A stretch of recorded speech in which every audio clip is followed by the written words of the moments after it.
दर्शकवृन्द नमस्कार। नागरिक संवादमा यहाँलाई स्वागत छ। यो कार्यक्रममा हामी विभिन्न फरक व्यक्तित्वहरूसँग फरक विषय तथा प्रसङ्गमा अन्तर्संवाद र भलाकुसारी गर्ने गर्दछौँ। त्यही क्रममा आज पनि एकजना फरक अतिथिको साथमा हामी उपस्थित भइसकेका छौँ। आज हामी कुराकानीको लागि यो संवाद सुटिङ गर्नका निमित्त तारकेश्वर नगरपालिकाको अफिसमा आइपुगेका छौँ। यहाँ आज हामी यस नगरपालिकाका मेयर रामेश्वर बोहरासँग समग्र तारकेश्वर नगरपालिकाको अहिले भइराखेका गतिविधिहरू सँगसँगै अब उहाँको कार्यकाल सकिँदैछ, कार्यकालको उत्तरार्धमा उहाँहरू हुनुहुन्छ, सबै गाउँपालिका नगरपालिकाका मेयर उपमेयर लगायत प्रतिनिधिहरूको कार्यकाल सकिँदै गर्दा उहाँको चाहिँ समग्रमा यो कार्यकालको अनुभव कस्तो रह्यो लगायतका विषयमा कुराकानी गर्न लागिरहेका छौँ। ओके, अब भने ढिला नगरी हामी रामेश्वर सरलाई कार्यक्रममा स्वागत गरौँ। सर नमस्कार, स्वागत छ तपाईँलाई। नमस्ते। आराम हुनुहुन्छ? आरामै छु। तपाईँ निर्वाचित हुनु भएर लगभग कार्यकाल समाप्त गर्न लाग्दै हुनुहुन्छ। अब समग्र अनुभव कस्तो रह्यो सर यो मेयरको चाहिँ कार्यकाल बिताउँदै गर्दा?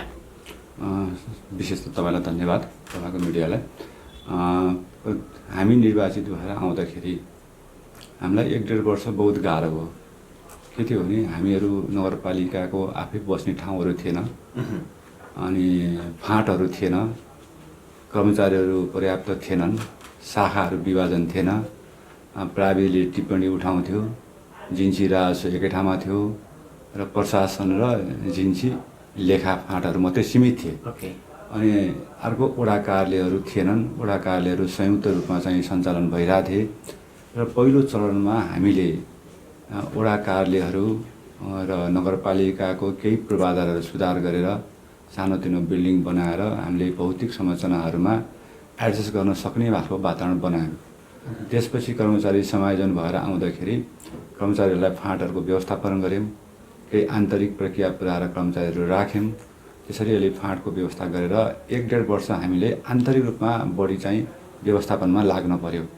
त्यही क्रममा जनताको अपेक्षा चाहिँ फेरि हाई थियो, किनभने भर्खरै निर्वाचित भएर आएको 15 वर्षसम्म चाहिँ स्थानीय सरकार नभएको र एकैचोटि निर्वाचन हुँदाखेरि उत्साह र उमङ्ग पनि थियो। र अर्को कुरा उहाँहरूको त्यो उत्साह र उमङ्गको सदा छिटो फिडब्याक चाहिँ खोज्ने खालको चलन पनि थियो। स्थानीय सरकार भएपछि सहज हुन्छ भनेर हामीले पेपरका काम गर्ने कर्मचारीहरूबाट हुनुपर्ने सेवा सुविधा र सिफारिसहरूका र अफिसियली सिस्टमहरूलाई चाहिँ छिटो छरितो गऱ्यौँ।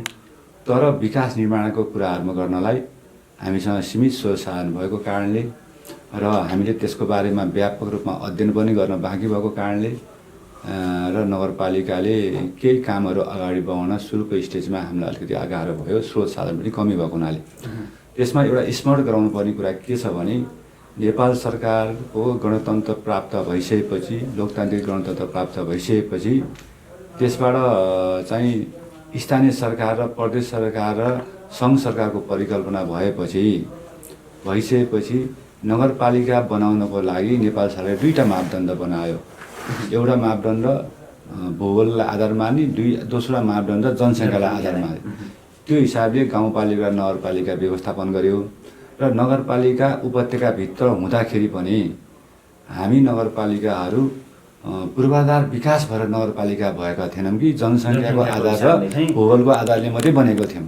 त्यसले गर्दाखेरि यहाँका पूर्वाधारहरू एकदम न्यून अवस्थामा थिए हैन। मोटर बाटाहरूको स्तर वृद्धि भएको थिएन हैन। अब यहाँ चाहिँ कोरिडोरको विकास थिएनन्, भौतिक संरचनाहरूको एकदम न्यून स्थिति थियो। त्यसले जनअपेक्षा एकदम हाई भएर आउँदाखेरि हामीले केही समय चाहिँ धैर्य धारण गर्न, जनताहरूसँग बढी घुलमिल हुन, वस्तुस्थिति बुझाउनमा हामी व्यस्त भयौँ। र त्यसपछिको स्थितिमा हामीले अहिले भौतिक संरचनाहरू पनि करिब हामीले 60% जति चाहिँ नगर स्तरीय बाटाहरू, वडा वाइज जोड्ने बाटाहरू, नगर टु नगर जाने बाटाहरू, 2-3टा वडालाई एक्सेस हुने बाटाहरू, ती बाटाहरूमा चाहिँ हामीले 60% अगाडि बढायौँ। त्यसै गरी अरू विषयहरूमा स्वास्थ्य, शिक्षा, कृषि, खानेपानीहरूको क्षेत्रमा पनि एक ढङ्गले अगाडि बढाइरहेको छ। तपाईँको कार्यकालको 2 वर्ष चाहिँ कोरोना महामारीकै बिचमा रह्यो भनौँ न होइन। यसरी अब कोरोना एकातिर जनअपेक्षा हाई रहनु होइन, सँगसँगै विश्वव्यापी रूपमा फैलिएको महामारीले पनि पक्कै यहाँ पनि अब असर नै गर्यो नै। यो बिचमा चाहिँ अलिकति अब जनतालाई समयमित धैर्य बनाउनका लागि चाहिँ के गर्नुभयो तपाईँले? कोरोना नियन्त्रणका लागि चाहिँ कस्ता प्रयासहरू भए? चाहिँ कोरोना आइसकेपछि पहिलो फेजमा आउँदाखेरि नेपाल सरकारले कोरोनाको लकडाउनको बेचमा खाद्य वितरण गर्ने एउटा सिस्टम ल्यायो। त्यसमा हामीले नगरपालिकाले अर्थ मन्त्रालय तोके अनुसारको खाद्य वितरण गर्ने व्यवस्थापन गऱ्यौँ सबै सर्वदलीयहरू साथीहरूसँग राखेर वडा राय लिएर। त्यति बेला हामीले जस चाहिँ त्यति पाएनौँ, किनभने खाद्य वितरणखेरि कमजोर मान्छेले पाउनुपर्ने ठाउँमा सबैले पाउनुपर्छ भनेर अधिकांशको निवेदन आउन थाल्यो। त्यति बेला र हामीलाई समग्र चाहिँ मान्छेहरूले त्यसलाई चाहिँ सपोर्ट भन्दा पनि त्यो अलिकति त्यसमा चाहिँ अब यो राहतको वितरणमा अलिक केही भयो कि भनेर अलिकति बढी चासो लिन थाल्यो। त्यो चासो लिएको ठिकै थियो, तर त्यसले विवादहरू सिर्जना गरिदियो। र त्यसपछि र विभिन्न हामीले आह्वान के गर्यौँ भने यहाँ नगरपालिकाभित्र भएका विभिन्न पार्टीहरूलाई सङ्घ संस्थाहरूलाई अनुरोध गऱ्यौँ, आह्वान गऱ्यौँ र उनीहरूकोबाट पनि विभिन्न ढङ्गले चाहिँ राहतका प्याकेजहरू जान थाल्यो। त्यसले गर्दाखेरि हामीलाई हेल्प हुन थाल्यो, सहजीकरण भयो। र त्यसपछि नगरपालिकाले तत्कालै के एउटा चाहिँ घोषणा गर्यो भने कोभिड लाएर होम आइसोलेसनमा बस्दाखेरि हामीले आइसोलेसनको व्यवस्था गर्न सकिसकेका थिएनौँ। होम आइसोलेसनमा बस्दाखेरि चाहिँ उनीहरूलाई अभिप्रेत हुने चाहिँ कार्यक्रम लिएर आयौँ। एउटा होम आइसोलेसनमा बस्दाखेरि उसलाई ह्यारेसमेन्ट कम हुने, म्यानेज गर्न सक्यो भने चाहिँ उसलाई अलिकति सहजीकरण हुने आइसोलेसनमा भन्दा, र आइसोलेसन तुरुन्तै व्यवस्थापन नभइसकेको र हामीले होम आइसोलेसन बस्नेलाई त्यसलाई चाहिँ अलिकति इन्करेज पनि होस्, त्यसलाई अलिकति केही चाहिँ पोषक तत्त्व खान पुग्न चाहिँ पोस् भनेर नगरपालिकाले 5,000 को प्याकेज ल्यायो। हामीले 4-5 महिना त्यसलाई प्याकेजहरू लयौँ अगाडि, र त्यो प्याकेज लैसकेपछि त्यसको चाहिँ वृद्धि कम हेरेर फेरि नगरपालिकाले त्यसलाई एउटा निश्चित समयपछि 5-6 महिनापछि रोक्यौँ। रोकिसकेपछि हामीले नगरपालिकाले के अरे त्यसलाई टेस्टको चाहिँ कुराहरूमा चाहिँ अलिक व्यापक लयौँ। स्वाब टेस्टको बारेमा चाहिँ नेपाल सरकारबाट यहाँ कलेक्सन भएर कालीमेटी गरेर जाँदाखेरि चाहिँ स्वाब टेस्ट चाहिँ कस्तो हो भने त्यति बेला 2 दिनमा मात्रै आउँथ्यो होइन रिपोर्ट, अन्त चाँडै आयो भने 48 घन्टामा। त्यसले के भयो भने स्वाब टेस्ट गर्दाखेरि मान्छेहरू चाहिँ स्वाब टेस्ट गरेको छ, ऊ चाहिँ स्वाब टेस्ट गरेर रिपोर्ट नआउन्जेलसम्म ऊ कोभिड पीडित हो भने फिलिङ गरेन र ऊ मुभमेन्ट बढी गर्यो।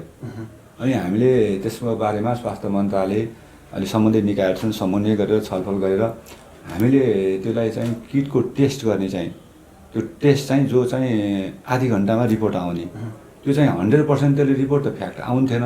तैपनि त्यो रिपोर्टबाट नेगेटिभ पोजिटिभ आइसकेपछि ऊ स्वाब टेस्ट गर्न जान्छ र ऊ त्यसमा अलिक रहन्छ भन्ने हामीले प्रत्येक वडामा लयौँ र त्यसलाई एन्टिजेन परीक्षण त्यसरी लयौँ।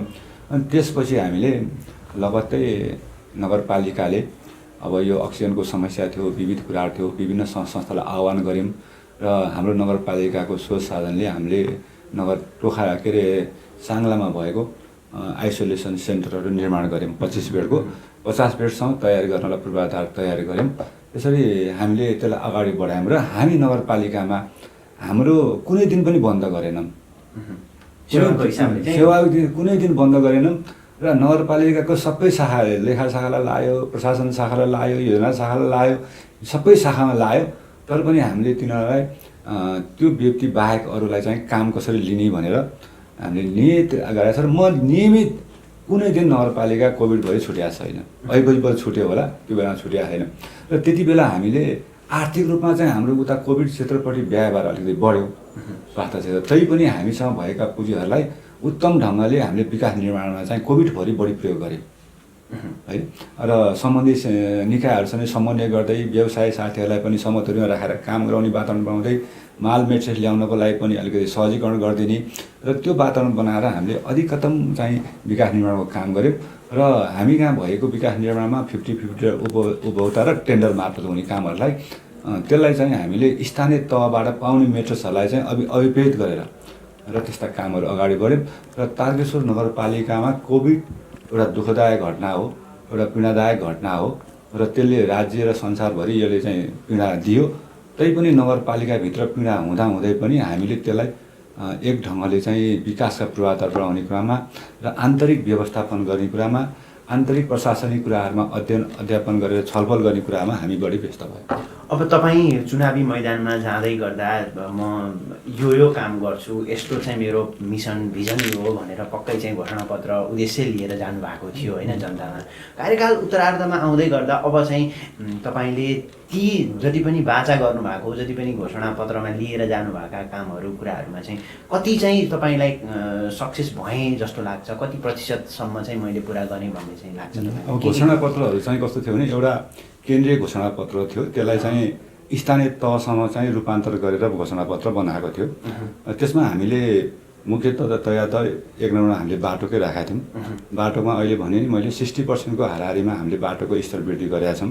नयाँ बाटोहरू त्यसलाई अझ स्तर वृद्धि गर्ने क्रममा चाहिँ प्लानिङमा हामी छौँ, योजनामा छौँ र यो आर्थिक वर्षको बजेटले करिब करिब हामी 80% हाराहारीमा पुग्छौँ भन्ने थियौँ। र त्यसपछि हामीले सांस्कृतिक क्षेत्रमा र के अरे सांस्कृतिक क्षेत्रमा, शिक्षा क्षेत्रमा र स्वास्थ्य क्षेत्रमा राम्रै खालको फड्को मारेका छौँ। र हामीले करिब करिब नगरपालिकाभित्रका चाहिँ पोखरीहरू, पुराना पोखरीहरू, स्मृतिका चाहिँ चिजहरू, भवनहरू र मठ मन्दिर, भ्यू टावर, तारकेश्वर धाम, राष्ट्रिय झन्डा पार्क यस्ता खालका ठाउँहरूमा चाहिँ हामीले टुरिज्मको इको टुरिज्मलाई विकास पनि हुने, त्यहाँको सांस्कृतिक सम्वर्धन पनि हुने भन्ने ढङ्गले चाहिँ हामीले त्यताबाट विकास गरेका छौँ। वातावरणिक रूपमा पनि त्यसले एउटा सुधार ल्याउने काम भएको छ। र अर्को कुरा हामीले पठन पाठन शिक्षामा पनि एक ढङ्गले चाहिँ हामीले आन्तरिक पाठ्यक्रम बनाएर र एकदमै चाहिँ विवादरहित ढङ्गले चाहिँ यहाँको व्यवस्थापनहरू सबै सुधार गरेर यहाँको शिक्षकहरूलाई व्यवस्थापन गरेर होइन हामीले चाहिँ शिक्षा क्षेत्रमा पनि एक ढङ्गले फड्को मारेका छौँ। र भौतिक रूपमा चाहिँ डिएलपीले एक ढङ्गले भूगोलहरू बनाइदिए, भवनहरू बनाइदिए, कतिपय ठाउँमा हाम्रो नगरपालिकाले सेयरिङ गरेर सपोर्ट गर्दै अगाडि बढ्यौँ। र त्यसले गर्दाखेरि हामीले राखेका घोषणापत्रहरू जस्तै उज्यालो नगर प्रोग्राम ल्याएका छौँ, अनि कोरिडोरका स्तरहरू वृद्धि गरेका छौँ, बाटाका एक्सेसहरूलाई बढाइरहेका छौँ। त्यसले गर्दा हामीले राखेका घोषणापत्रहरूमा हामीले पूर्णतया सबै सकिन्छ भन्न त सक्दैनौँ, तैपनि अधिकांश घोषणापत्रमा राखेका कुरालाई एड्रेस चाहिँ गरेका छौँ र 50 भन्दा माथि चाहिँ हामीले पुर्याइसकेका छौँ। त्यसका एज अ जनताको हिसाबले चाहिँ तपाईँले आफैले चाहिँ मूल्याङ्कन गर्नुपर्दा तपाईँ रामेश्वर बोहरा एज अ मेयरको रूपमा चाहिँ कति सफल हो जस्तो लाग्छ तपाईँ जनताको एङ्गलबाट हेर्नुपर्दा चाहिँ? त्यो चाहिँ मैले आफैले पनि भन्नु भएन, तपाईँ जनताको एङ्गलबाट जनताले भन्नु पर्यो। यो त जनताले होइन, तपाईँ जनता भएर सोच्दा चाहिँ अब यस्तो छ फेरि मानव स्वभाव के छ भने पोजिटिभ कुरा गर्ने मान्छे नजिक हुन्छन्, नेगेटिभ कुरा दूरी टाढा हुन्छ। समग्रमा म चाहिँ मेरो आफ्नो एटिच्युड, ह्याबिट र पब्लिकसँग डिलिङ गर्ने र पब्लिकलाई दुःख पर्दाखेरि आउँदाखेरि उनीहरूलाई एउटा चाहिँ उत्साहित बनाउने र आवेशमा कुनै दुःख घटनामा आछन् भने तिनीहरूलाई एक ढङ्गले कन्भिन्सिङ गर्ने र अर्को विभिन्न खालका चाहिँ आस्था विचारमा लागेका साथीहरूलाई पनि समेटेर सँगै लान सक्ने क्षमता चाहिँ मसँग छ भन्ने मैले महसुस गरेको छु। होइन, किन गरेको छु भने मैले यहाँ नगरपालिकामा भएका स्रोत साधनलाई बढी भयो भने मैले निजीकरण गर्न पाउने होइन, पुगेन भने पनि मैले घरमा ल्याउने होइन, मैले यहाँ भएको स्रोत साधनलाई उत्तम ढङ्गले परिचालन गर्ने र नेपाल सरकारका, प्रदेश सरकार र केन्द्रीय सरकारसँग समन्वय गरेर अधिकतम फाइदा लिन खोज्ने नगरपालिकालाई हित गर्नु, त्यो काम गर्नको लागि चाहिँ म सक्षम छु जस्तो लाग्छ मलाई। तपाईँले चाहिँ के काम चाहिँ गर्न अब इच्छा हुँदाहुँदै अथवा चाहिँ यो समग्र कार्यकाल बिताउँदै गर्दा चाहिँ अलिकति यो चाहिँ मैले ठुलो चाहना थियो गर्न पाइएन भन्ने केही त्यस्ता कामहरू, केही प्रोजेक्टहरू, त्यस्ता सपना केही? दुईटा कुराहरूमा चाहिँ यो अहिले हामीसँग भएको नगरका गौरवका बाटोहरूमा हामीले फुटुङ साङ्लाको बाटो राखेका छौँ, त्यो यसपालि पुरा गर्दैछौँ। जति एक वर्ष अगाडिभित्र नै सक्ने भनेको त्यो हामी सकिरहेको छैनौँ, अहिले यसपालि सक्दैछौँ। 3 बिलेको बाटो पनि हामीले त्यो यसपालि सक्ने टार्गेटमा छौँ। र मैले चाहिँ महसुस गरेको विगतमा चाहिँ राष्ट्रपतिज्यू पनि यहाँ सवारी हुने वातावरण बनायौँ शान्तिधाममा, उहाँलाई यहाँको भूगोलको ज्ञान पनि गरायौँ र हामी नगरपालिका त्यति बेलाको स्थितिमा आउँदाखेरि बाटोको स्थिति साह्रै दयनीय थियो। उहाँलाई हामीले त्यो कुरामा जाहेर गराएर यहाँको जनभावनालाई बुझेर र अर्थमन्त्रीज्यूसँग नै बसेर एउटा पुनर्निर्माण मार्फत चाहिँ यहाँ रोडको चाहिँ हामीले इपी रोड भनेर सेकेन्ड चक्रपथको कन्सेप्टलाई पनि मध्यनजर राख्ने, टोखा छरेको बाटो र 3 बिग्रेको बाटोको हाइवेलाई पनि एक्सेस बनाउने हिसाबले हामीले चाहिँ उता मालुमबाट 3 बिग्रे हुँदै दितालथोक गुहेश्वरी निस्किने बाटोको चाहिँ परिकल्पना थियो। त्यो कल्पना अनुसार चाहिँ हामीलाई डिएलपीबाट सहयोग भएर टेन्डरसँग निस्केको 35 करोड चाहन्छन् त्यो कार्य। त्यसमा नगरपालिका अलिक पार्टिसिपेन्ट थियो। टेन्डर निकालिसकेको प्रोजेक्ट एउटा चाहिँ फेल भयो। त्यसले के कारणले गर्दा त्यो चाहिँ समग्रमा डिएलपीको चाहिँ अवधि सकिन लाग्यो। अर्थ मन्त्रालयले बहुवर्षीय योजना एसोर्ट गर्नलाई डिएलपीलाई नचाहेको अनि त्यसलाई चाहिँ त्यसमा तपाईहरुको कारणले भन्दा पनि त्यो चाहिँ आन्तरिक अफिसको सिस्टमको कारणले र दोस्रो कुरा के छ भने त्यहाँ चाहिँ सडकमा त्यो मापदण्ड अनुसारको चाहिँ अगाडि बढ्न नसक्ने प्रदेशमा त्यो योजना पठाउनलाई गभर्नमेन्टले सहजीकरण नगरेको त्यसले गर्दा त्यो योजनामा चाहिँ वर्षौं दिन धाएर हैन सम्बन्धित निकायसँग अनुरोध र आग्रह गरेको योजना त्यो फेल हुँदै सबभन्दा मलाई दुःख लागेको छ एउटा। र हामीलाई सुरुमै कस्तो खालको भयो भने हामी जस्ता मान्छेहरू नगरपालिकाका मेयरहरूले उठाएका कुराहरू यसरी टेन्डर निस्केका कुराहरू पनि राज्यबाट हुँदो रहेछ भनेर जनता एउटा अनिश्चित भएको छन् हैन। टेन्डर निकालेको सूचना निकालिसकेका कुराहरू टेन्डर बिट भइसकेका कुराहरूलाई पनि बहुवर्षीय सूचीद्वारा स्वीकृत त्यो एउटा दुःख लाग्छ। अर्को कुरा चाहिँ हामीसँग चाहिँ तारकेश्वर नगरपालिकाभित्र चाहिँ नदी नालाहरू चाहिँ साङ्ले खोला छ, विष्णुमतीले केही छुन्छ, महादेव खोलाले छुन्छ। यो नदी नालाको शीर्षकहरूमा हामीले बागमतीसम्म पनि अलिकति अन्तर्क्रिया गऱ्यौँ, शहरी विकाससँग पटक पटक अन्तर्क्रिया गरेका छौँ। यहाँको जनताको पैसा मालपोत चाहिँ मा जग्गा बिक्री र खरिद गर्दाखेरि 0.5% चाहिँ बागमती सुधारमा जान्छ हैन। तर त्यो पैसा चाहिँ बागमती सुधार चाहिँ हामी कहाँ कहिले पनि टेक्न आउँदैन हैन, किनभने उसको मापदण्डभित्र काठमाडौँ उपत्यकामा 9वटा खोला मात्रै पर्छ, विष्णुमती मात्रै पर्छ, त्योभन्दा अरू पर्दैन भनेर विष्णुमतीको केही भागसँग चाहिँ आएको छ र हामी कहाँ नजिक आइपुग्न खोजिएको छ हैन। त्यसले गर्दाखेरि बागमतीमा पनि त्यो कुरा उठाएन। यहाँको चाहिँ कर चाहिँ तिरिराखेको छ, जान्छ र बागमतीको नामबाट जान्छ, तर बागमती यहाँ चाहिँ आइपुग्दैन भने त्यो कति व्यवहारिकता छ हैन। त्यसलाई हामीले आग्रह गर्दाखेरि बजेट छैन र हाम्रो क्षेत्राधिकार पर्दैन भनिरहेछ। अर्को चाहिँ क्षेत्राधिकार पर्दैन भने कर चाहिँ किन उठाउने अनि त्यहाँबाट अर्को चाहिँ शहरी विकासबाट चाहिँ अब योजनाहरू चाहिँ ल्याउने कुरामा त्यति हामीले चाहिँ नगरपालिकाकै पहलमा त्यति बेला अर्थमन्त्री युवराज खनालसँग बसेर सपोर्ट गरेर साङ्ले खोलामा 10 करोड, महादेव खोलामा 10 करोड ल्यायौँ। तर त्यो काम इम्प्लिमेन्ट गर्ने कुराहरूमा शहरी विकासले सहज ढङ्गले म्यानेज गर्न सकेन। टेन्डर गरिसकेपछि कतिपय कुराहरू ल्याप्स पनि भयो। त्यसपछि हामीलाई त्यो उत्साहमा अलिकति कमिजोर बनायो र हामीसँग चाहिँ ती बाटा खोलाहरू नाली नालाहरू एउटा बस्ती विकासलाई एउटा खोलाको कोरिडोर विकास भनेर बस्ती विकासलाई प्रभाव हुने, अर्को खोलाको दायाँ बायाँ चाहिँ बाटो बन्नको लागि चाहिँ नगरपालिकाको आफ्नै स्रोतले सबै खालको चाहिँ जिरोबाट उठाउन सक्ने हैसियत नभएको भइरहेको बाटोलाई स्तरवृद्धि गर्न चाहिँ सक्छ, तर जिरोबाट अगाडि बढाउन गाह्रो भएको हुनाले हामीले आग्रह गऱ्यौँ।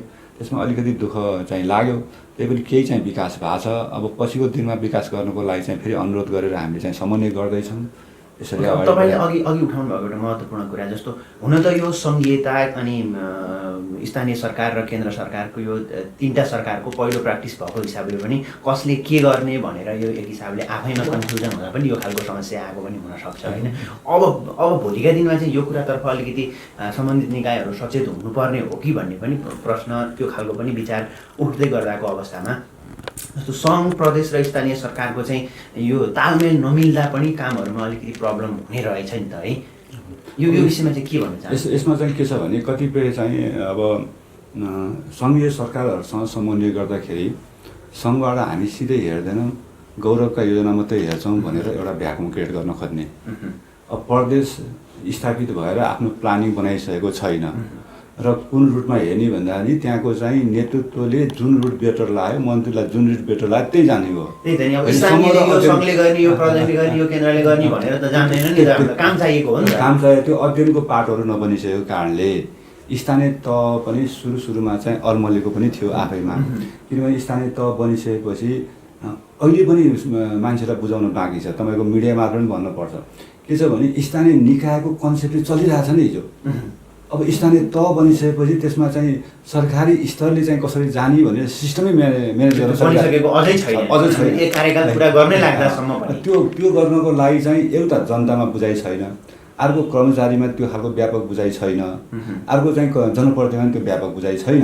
त्यस कारणले हामी जतिसुकै अनुभवी भए पनि, जतिसुकै कर्मचारीहरू चाहिँ काम गरेको अनुभव भए तापनि स्थानीय सरकारको व्यवस्थापन गर्ने कुरामा अध्यापन गरेर एकदमै छलफल गरेर व्यवस्थापन गर्दै अगाडि बढ्नुपर्ने छ।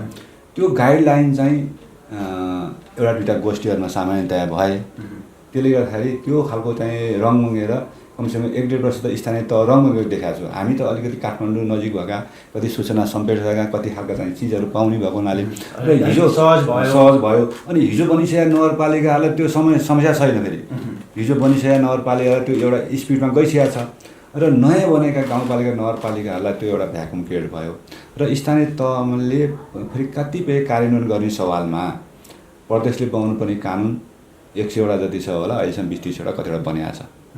त्यही पनि कार्यान्वयन कति आयो होइन। के अरे सङ्घ सरकारले बनाउनु पर्ने 300 चान्जन थियो भनेर सुन्थेँ मैले, त्यसमा करिब 100 वटा जति बन्यो होला, त्यो पनि कति कार्यान्वयनमा आयो। त्यो कानुन बनाउने बेलामा सङ्घले र प्रदेशले आफू अनुकूल त कानुन बनाएको, कतिपय ठाउँमा त सङ्घ र प्रदेशका कानुनै बाजेका पनि छ। आफू अनुकूलताको मात्रै गरेको छ, स्थानीय तहको अनुकूलता अनुसार चाहिँ छैन।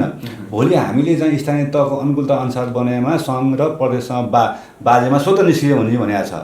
त्यस कारणले स्थानीय तहका साथीहरूले, स्थानीय फोरमहरूले र नगरपालिका सङ्घ, नगरका फोरम, गाउँपालिका फोरमहरूले स्थानीय तहका कुराहरूमा आवाज उठाइरहेछन्। त्यसलाई चाहिँ अलिकति ढङ्गले सङ्गठित ढङ्गले लानुपर्ने चाहिँ आवश्यकता छ। अब तपाईँ एकजना जनप्रतिनिधि मेयरको हिसाबले कार्यकाल सक्दै गर्दा अब केही समयपछि त चुनाव भइ नै हाल्छ। अब आउने मेयरलाई चाहिँ तपाईँ के भन्न चाहनुहुन्छ, के सुझाव दिन चाहनुहुन्छ यही भिडियो मार्फत? अब अहिले कार्यकाल स्वाभाविक रूपमा सकिन्छ होइन। अब कार्यकाल सकिन्छ भनेर साह्रै आत्तिनु पर्ने त होइन, एक हिसाबले सफल भएर नै तपाईँ बिदा हुँदै हुनुहुन्छ। त्यस कारणले स्वाभाविक रूपमा एउटा निश्चित समयपछि मान्छे बिदा हुन्छ, निश्चित समयले मृत्यु हुन्छ होइन, एउटा भइहाल्छ। तर योभन्दा पछि आउने नगरपालिका जोसुकै आउँदाखेरि पनि नगरपालिकाको विकासको लागि यहाँको जनजीवनको अध्ययन गरेर जुन ढङ्गले हामीले एउटा ढङ्गले चार्टहरू बनाएको छौँ, यहाँको विकासको प्रोफाइलहरू बनाएको छौँ, यहाँको चाहिँ गुरु योजनाहरूको नीति बनाएको छौँ, त्यो नीतिलाई टेकेर केही वस्तुस्थिति अनुसार अध्ययन गरेर अगाडि बढ्नलाई सहजै हुन्छ, पछि आउने जसलाई पनि सहजै हुन्छ र त्यो स्थिति छ। र तर थोरै समय छ भनेर मैले चाहिँ के भन्छु भने हिजो 1.5 वर्षमा जति काम गरेको थियो अहिले मैले 3 महिना सक्छु भन्ने प्लान हो। तर आर्थिक नियमले कति प्रक्रियाले अगाडि छ। जस्तै मैले चाहिँ अहिले कति अधिकांश नगरका गौरवका योजनाहरू यो दसैँ र तिहारको बिचमा टेन्डर बिट हुने गरेर अहिले सबै निकालिसकेँ, फटाफट निकालिसकेँ होइन। 10 वटा जति योजना टेन्डर निकालिसकेँ, 8-10 वटा फेरि निकाल्दैछु र दसैँ र तिहारले मक्सिरदेखि नै हामी काम सुरु हुने गरेर जानेका छौँ। कर्मचारी साथीहरू पनि अलि क्षमता पनि विकास भयो, उहाँहरूको अनुभव पनि भयो।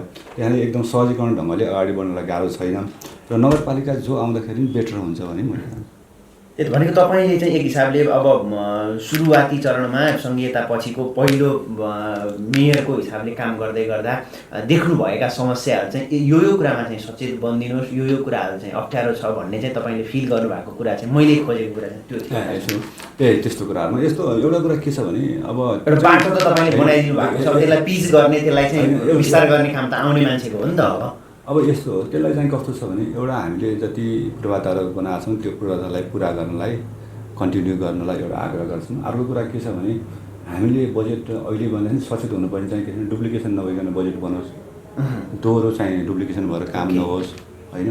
नागरिकहरू पनि अहिले सचेत र सजग भइसके, हिजो जस्तो खालको छैन। अलिक पारदर्शी ढङ्गले सूचनामूलक राखेर काम गर्ने वातावरण बनोस् र जहाँको मान्छेले काम गर्छ त्यहीँको मान्छे भोरको मान्छे एडजस्ट होस् होइन। र अपनत्व हुने गरेर चाहिँ स्थानीयले काम गरेर वातावरण भयो भने त्यसको समृद्धि हुन्छ र मान्छेको जीवन समृद्धि बनाउने कुराहरूमा के छ भने जस्तै के अरे समृद्ध नेपाल सुखी नेपालीको कतिपय छ। त्यो भौतिक निर्माण मात्रै होइन, मान्छेको जीवनलाई उत्तम ढङ्गले कसरी म्यानेज गर्ने भन्ने उद्देश्य हो।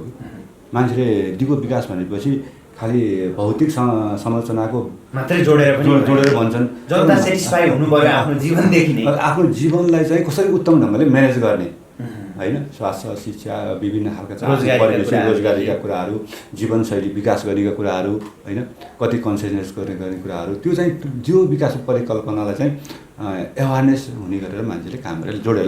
तपाईँको नगरपालिकाको राष्ट्रिय गौरवको योजना अन्तर्गत नै नगरपालिकाको चाहिँ नयाँ बिल्डिङ बन्दैछ अहिले, यसको काम कति सक्यो? अब कहिलेसम्ममा चाहिँ तपाईँहरू अहिले हामीले यो सुटिङ गरिरहेको स्थानबाट अब नयाँ बिल्डिङमा बसेर कुराकानी गर्न पाउँछौँ त? त्यो चाहिँ हाम्रो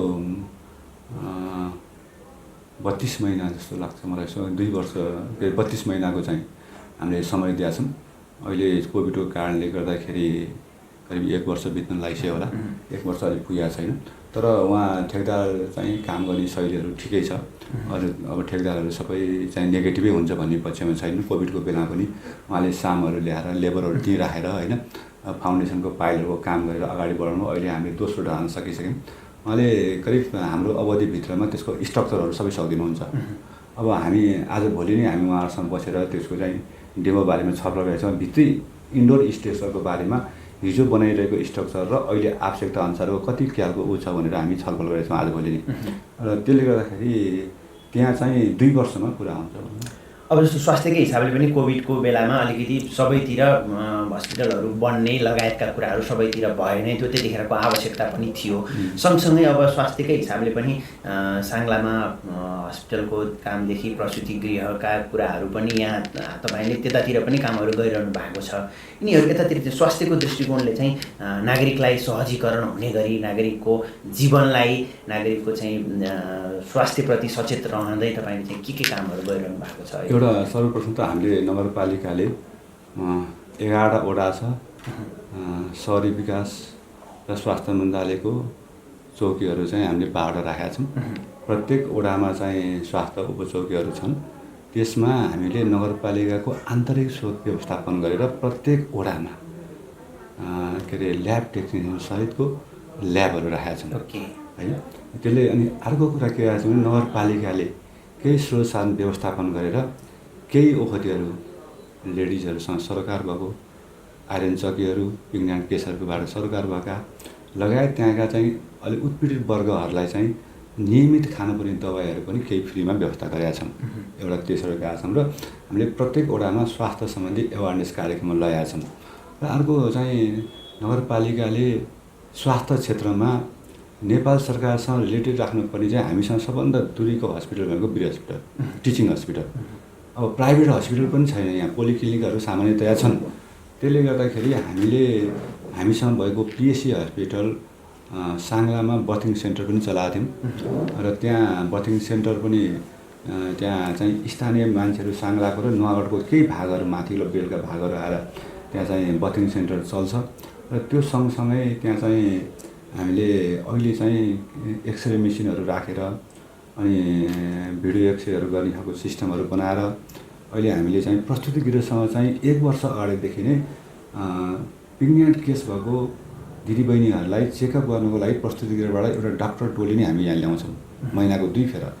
र उहाँहरूलाई ल्याउने लाने हामीले व्यवस्था गरिदिएको छ।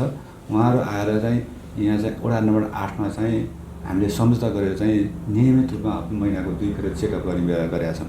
त्यहाँ हामीले भिडियो एक्सरे किनेर राखेका छौँ नगरपालिका आफूले स्रोत साधन व्यवस्थापन गरेर। र त्यो सँगसँगै अहिले हालसालै 2-4 दिन भयो 3 वर्ष अगाडिदेखि नै हामीले जर्मन एउटा प्रोजेक्ट काठमाडौँमा आउँदै थियो र प्रस्तुतिको स्याटेलाइट हस्पिटल बनाउने कुराहरूमा चाहिँ काठमाडौँमा उपत्यकामा 4 ठाउँमा अध्ययन भएको थियो। पछि जर्मनीले चाहिँ 2 ठाउँमा मात्रै हामीले लगानी गर्न सक्छौँ भन्दाखेरि हामीलाई तारकेश्वर नगरपालिका ल्याउनलाई केही मिहिनेत गर्नु पऱ्यो। त्यसमा लागि शिक्षा मन्त्रालय, स्वास्थ्य मन्त्रालय, त्यसपछि प्रस्तुति गृह र त्यसमा सरकारवालाको निकायहरूले हामीलाई समन्वय राम्रोसँग गरिदिनु भयो। र हामीले अस्ति प्रस्तुति गृहको डाक्टर साहब प्रमुख अनि स्वास्थ्य मन्त्रालयको प्रतिनिधि त्यसपछि जर्मनी प्रतिनिधि 2 जना र नगरपालिका बनेर चन्द्रगिरी र हाम्रो ठाउँमा चाहिँ हामीले यमो सम्झौता भयो। अब 2 वर्षपछि चाहिँ यहाँ हस्पिटल बन्छ लामबरमा, जसले चाहिँ नुवाकोट धादिङको माथिल्लो बेल्ट र रसुवासँगको लागि सेवा प्रवाह हुन्छ। यो राष्ट्रिय बस पार्कको नजिक भएको हुनाले अन्य क्षेत्रबाट आवाजात गर्नलाई पनि मान्छेहरूलाई एक्सेस राम्रो हुन्छ, सहज हुन्छ भनेर यसरी अगाडि बढेका छन्। त्यो सँगसँगै हामीले अब साङ्लाको पिएससी हस्पिटलमा चाहिँ त्यसमा जर्मन प्रोजेक्टमा चाहिँ के भने जर्मनले बिल्डिङ बनाइन्छ, जर्मनले इक्विपमेन्ट दिन्छ र हामीले त्यहाँ चाहिँ बाटो र त्यसमा चाहिँ बत्ती पानीको हामीले व्यवस्थापन गरिदिनुपर्छ। 3-4 करोड लाग्छ हामीलाई। त्यो गरिसकेपछि 10 वर्षसम्म चाहिँ प्रस्तुति गरेर हाम्रो साझेदारीमा सञ्चालन हुन्छ। पछि 10 वर्षपछि नगरपालिकाले आफैले सक्यो भने आफैले चलाउन सक्छ, प्रस्तुति चलाउन सक्छ। त्यो ढङ्गले एउटा सम्झौता भएको छ, एउटा ठुलो उपलब्धि भएको छ यसमा। अर्को एउटा चाहिँ साङ्लाको चाहिँ पिएससी हस्पिटलमा अहिले हामीले चाहिँ भइरहेको भौतिक संरचनाहरू एकदम राम्रो छ। त्यहाँ हस्पिटल एकदमै शान्त ठाउँमा छ। मान्छेहरूलाई एक्सेस लानको लागि चाहिँ अलिकति रोडको समस्या छ। हामीले रोडको यो हिउँदसम्ममा हामीले एउटा चाहिँ तह वृद्धि गर्छौँ र त्यहाँ अब आवाजात गर्न त्यति समस्या पर्दैन र यता टोखा छोडेको बाटोबाट नुवाकोटको मान्छे नै आउनु सक्ने, यता टोखाबाट नै आउने र यता चाहिँ तिनपिप्रेबाट पनि जान सक्ने र हाम्रो यतातिर नगरपालिका हेरेर त्यहाँ हामीले बालाज्यू मा रहेको किडनी फाउन्डेसनसँग चाहिँ हामीले यमो सम्झौता गऱ्यौँ। नगरपालिकाले 2 करोड चान्चुन विनियोजन गरेको छ र त्यो बनाएर हामीले इक्विपमेन्ट र त्यो ठाउँ बनाएर उहाँहरूलाई हस्तान्तरण गर्छौँ। ठाउँ हस्तान्तरण उहाँहरूले चाहिँ त्यो सञ्चालन गर्ने हामीले सम्झौता भएको छ। किडनी डायलिसिस चलाउनलाई चाहिँ प्रदेश सरकारबाट हामीले स्वीकृति पनि लिइसक्यौँ। अब आर्थिक प्रक्रिया पुरा आएर त्यसको चाहिँ छिटो गर्दैछौँ। यसै गरी हामीले चाहिँ अब अहिले ट्राफिकको कामहरू पनि यहाँ दरबन्दीहरू ल्याएर भवनहरू बनाइदिएर अस्ति उद्घाटन गऱ्यौँ। त्यसले गर्दाखेरि नगरपालिकाको चाहिने कुराहरू पूर्वाधारहरू जस्तै ट्राफिक व्यवस्थापन, बत्तीको व्यवस्थापन, खानेपानीका लाइनहरू सुधार र व्यवस्थापन, त्यसरी के अरे कोरिडोरको व्यवस्था, सफाई, वातावरण सम्बन्धी कुराहरूलाई सबैलाई एक ढङ्गले चाहिँ हामी अहिले विकासको चरणमा अगाडि बढिरहेछौँ। अब केही वर्ष अगाडिको चाहिँ कुराकानी गर्ने हो भने यो नगरपालिकाले ओगटिरहेको भूगोलबाट काठमाडौँभित्र चाहिँ महानगरभित्र ठुलो सङ्ख्यामा तरकारी र चाहिँ दुधजन्य चिजबिजहरू यहाँबाट उत्पादन भएर जान्थ्यो। अहिले केही हदसम्म त्यो घटेको छ। भलै कृषिको हिसाबले पनि यो नगरपालिकामा अहिले पनि थुप्रै कृषि फर्महरू सञ्चालन भइराखेका छन्।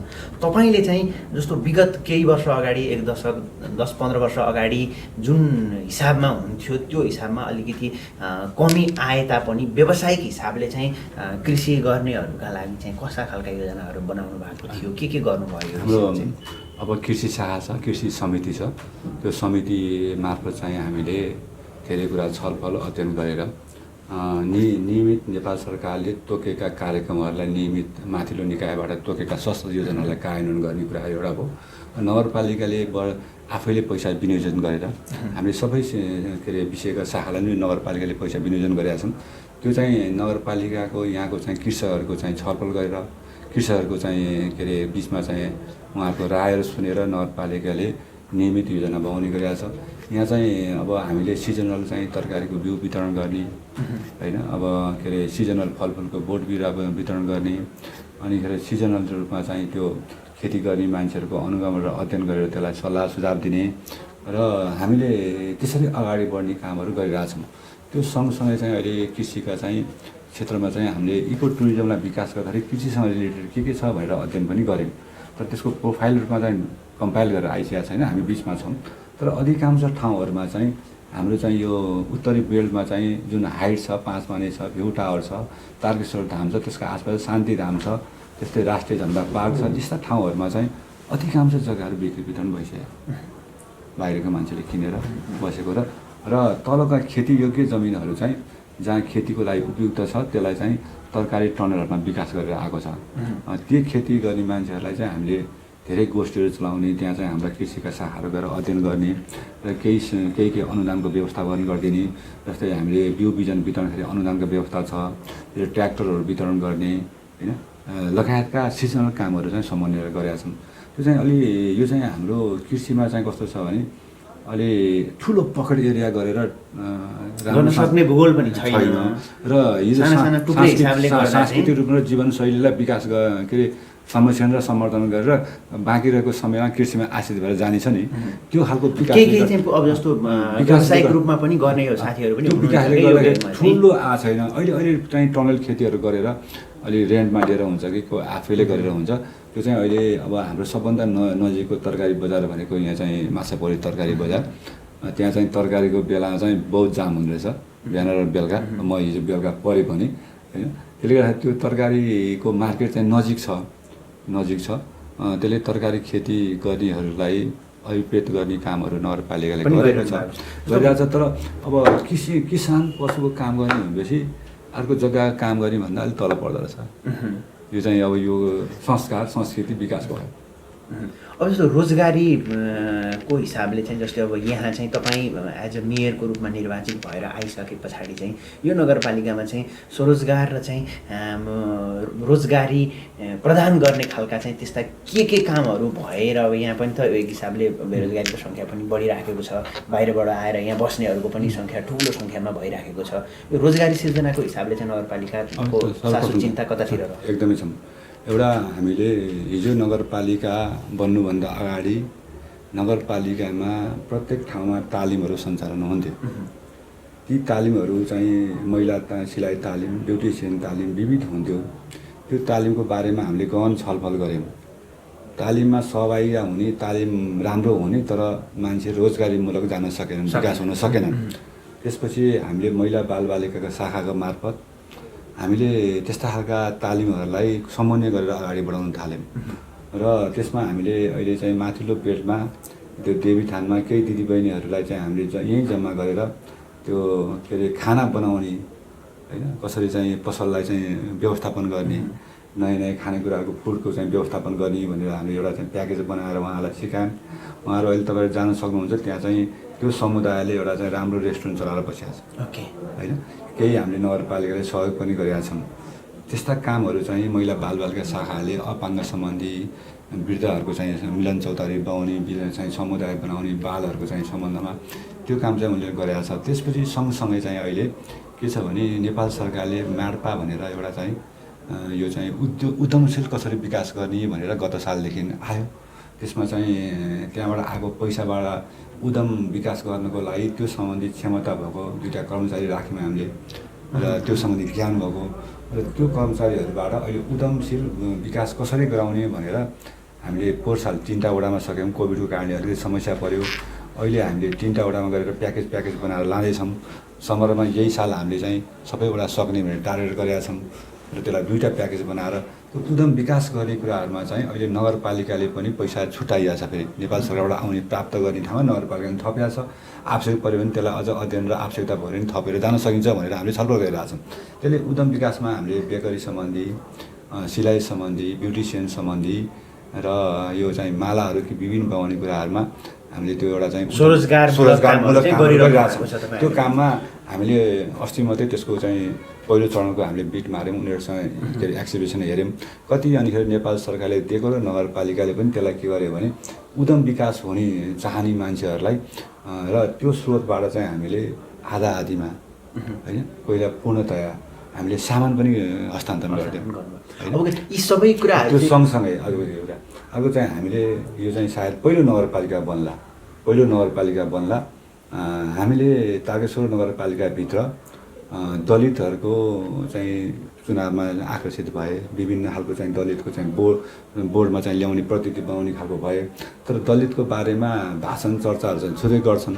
तर हामीले अहिले चाहिँ के हो भने दलित नगरपालिकाभित्र कति दलित छन्, कति पारिवारिक सङ्ख्या छन्, तिनीहरूको चाहिँ कति चाहिँ अध्ययन छ, कुन पेसामा छन् भनेर हामीले एउटा चाहिँ प्रतिवेदन बनाइसक्यौँ र अब त्यो दलितहरूलाई कसरी उत्थान हुने गरेर लाने भनेर हामी छलफलको चरणमा छौँ। समितिहरू बनाएर अगाडि बढ्ने चरणमा छौँ। अब यी सबै कुराहरू चाहिँ भइरहँदा जस्तो यो चाहिँ केन्द्रदेखिकै चाहिँ अब समस्या भनौँ अथवा गुनासो जति पनि राज्यले प्रदान गर्ने अथवा प्रदेशले होस् अथवा नगरपालिकाले प्रदान गर्ने चाहिँ यो सेवा सुविधा सब्सिडीहरू लगायत चाहिँ राहत प्याकेज समग्र यी कुराहरू भनिरहँदा यसमा चाहिँ पहुँचवाला र आफ्नाले मात्र पाए भन्ने चाहिँ आरोप केन्द्रदेखि नै लागिरहेको कुरा तपाईँले पनि मिडियामा हेरिरहनु भएको छ, बुझिरहनु भएको छ। अब यो नगरपालिकाको हकमा चाहिँ तपाईँले चाहिँ अब के कसरी विनियोजन त्यसरी गरिरहनु भएको छ? के हाम्राले मात्रै पाउने हो अथवा सबैले पाइरहनु भएको छ? के हो यो विषय पनि प्रष्ट भयो। एउटा कुरा चाहिँ के छ भने एउटा समस्या के रहेछ भने यो अफिसियली कामको गर्दाखेरि इम्प्लिमेन्ट गर्ने सवालमा पेपर व्यवस्थापन गर्ने मान्छे अगाडि हुँदो रहेछ। जसले पेपर व्यवस्थापन गर्दैन, डकुमेन्टहरू चाहिँ म्यानेज गर्दैन, त्यो मान्छे पछाडि पर्दछ। अनि पेपर व्यवस्थापन गर्ने मान्छे चाहिँ अलिकति आइडिया भएको नि हुने भएको हुनाले उसले चाहिँ रिपिटेड पा हुनसक्छ, अर्कोले नपा हुनसक्छ। एउटा त्यो समस्या। अर्को यो चाहिँ के छ भने हाम्रो देशमा यो चाहिँ यो गणतन्त्र प्राप्त भइसकेपछि दलहरू चाहिँ आफ्नो ढङ्गले चाहिँ लागेका छन्, आफ्नो ढङ्गमा चाहिँ उनीहरूको चाहिँ राइट र मतदान गर्छन्। तर त्यो चाहिँ अर्को दलको मान्छेलाई चाहिँ के फिलिङ हुँदैछ भने त्यो चाहिँ अर्कै दलबाट जितेको मलाई चाहिँ दिँदैन होला भनेर पहिले मानसिकता विकास भएर हुनेछ कि होइन, ऊ चाहिँ त्यो सिस्टममा आउँदो रहेछ। मलाई चाहिँ के लाग्छ भने त्यस्तो मान्छे चाहिँ आइदिए हुन्थ्यो भने पछि आउँछु कि मसँग भेट्यो भने त्यसलाई चाहिँ मैले मेरो वास्तविक र फ्याक्ट कुराहरू के छ भने बुझाउन सक्थेँ भनेर। अनि त्यो मान्छेलाई ऊ आउँदाखेरि नि मलाई त हुँदैन होला नेगेटिभली आइरहेको देख्छु कि। त्यसले गर्दा त्यो मान्छे त अनि स्वतः छुट्यो त अनि अर्को आउने मान्छेले पाउने यो कुरा जस्तो चाहे जुनसुकै ठाउँबाट जुनसुकै गाउँपालिका नगरपालिका जहाँसुकैका स्थानीयले हामीलाई हेर्दै हुनुहुन्छ, उहाँहरू चाहिँ यो कुरामा चाहिँ एकदमै मानसिक रूपमा नै अर्को पार्टीको मान्छेले जितेको छ, म चाहिँ त्यहाँ जाँदा ओहो सो त पो नपाउने हो कि भन्ने खालको चाहिँ सोचाइ छ भने त्यो चाहिँ हटाउनु पर्यो। त्यसमा प्रतिस्पर्धा सिस्टममा आउनु पर्यो। सिस्टममा आइसकेपछि त्यहाँभित्र पनि सर्टिङ गर्ने एउटा सिस्टम हुन्छ जेसै कुराको पनि। त्यो बराबर आउँदाखेरि चाहिँ त्यहाँको चाहिँ सर्टिङ गर्नेले तान्न सक्ला, तर तल माथि छ भने त तान्न सक्दैन नि त होइन। त्यसले गर्दाखेरि अनि आफू चाहिँ ठिक छु भनेर नेपालले एउटा चाहिँ मूल्याङ्कन गर्ने बानी छ, आफू चाहिँ कमजोर छ भन्ने मूल्याङ्कन छ कि मभन्दा त्यो ठिक हुनसक्छ, त्यस कारणले म पनि त्यही हिसाबले तयारी गर्नुपर्छ भन्ने विकासै छैन फेरि हामी होइन। त्यसले गर्दा त्यस्तो खालको छैन। हामीले चाहिँ त्यसमा एउटा किसानलाई ट्र्याक्टर दिँदाखेरि एउटा त्यस्तो हेर्ने थाल्यो भने त हामीले चाहिँ कहाँ फेरि चाहिँ राजनीति नगर्ने भइहाल्यो नि होइन। त्यसले गर्दाखेरि त्यस्तो स्थिति छैन, त्यस्तो स्थिति छैन। समारोहमा त्यस्तो खालको चाहिँ फिलिङ भएको छ भने पनि फिलिङ हटाउँदै नगरपालिकासम्म आबद्ध हुने कुरामा सबैले सरोकार राखेर चासो लाएर इन्भल्भ हुन अनुरोध पनि गर्छ। हस् हुन्छ। अब लगभग हामी कार्यक्रमको अन्तमा पनि छौँ। अन्तमा हामीलाई हेर्दै बस्नुभएका दर्शकहरूलाई तपाईँले यो कुराकानीको क्रममा भन्न इच्छा भएका र चाहिँ मैले सोध्न चाहेका त्यस्ता केही कुराहरू छन् भने हामीलाई हेर्दै बस्नुभएका दर्शकहरूलाई नगरवासीहरूलाई चाहिँ बताउन राख्न सक्नुहुन्छ। सम्पूर्ण दर्शकहरूमा हार्दिक नमस्कार व्यक्त गर्दछु र पहिलो सर्वप्रथम त यो मिडियाका साथीहरूलाई विशेष धन्यवाद दिन्छु र अहिले नजिक आएको विजय दशमीको उपलक्ष्यमा सम्पूर्ण नागरिक महानुभावहरूमा हार्दिक मङ्गलमय शुभकामना व्यक्त गर्दछु। हस्, समय दिनुभयो यो संवादको लागि, यो समयको लागि धेरै धेरै धन्यवाद। हस्, धन्यवाद।